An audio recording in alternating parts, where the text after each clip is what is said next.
দেশের আইন শৃঙ্খলা পরিস্থিতি নিয়ে অসন্তুষ্ট বিএনপির মহাসচিব মির্জা ফখরুল ইসলাম আলমগীর। তিনি বলেন, ছাত্র সংসদ নির্বাচন এবং বিশ্ববিদ্যালয় নির্বাচনগুলো জাতীয় নির্বাচনে প্রভাব ফেলবে না।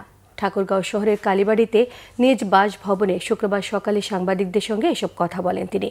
দল যদি ক্ষমতায় আসতে পারে এবং সরকার গঠন করতে পারে, তাহলে নিঃসন্দেহে এই পিছিয়ে পড়া অঞ্চলগুলোকে বেশি অগ্রাধিকার দেওয়া হবে বলেও আশ্বাস দিয়েছেন তিনি।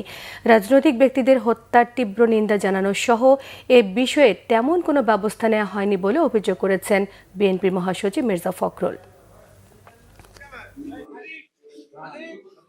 যে হারে রাজনৈতিক নেতৃবৃন্দকে খুন করা হচ্ছে, বিশেষ করে আমাদের দলের অনেক কয়েকজন নেতাকে হত্যা করা হয়েছে, খুন করা হয়েছে, আমরা এটা তীব্র নিন্দা জানিয়েছি, ক্ষোভ জানিয়েছি, কিন্তু সরকারের তরফ থেকে সেই ধরনের যে একটা ইফেক্টিভ ব্যবস্থা সেটা কিন্তু গ্রহণ করা হয়।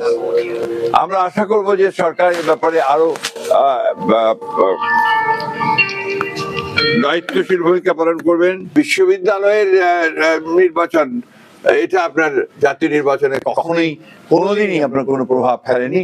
আমরা আশা করি এবারে সেভাবে কোনো প্রভাব ফেলবে না।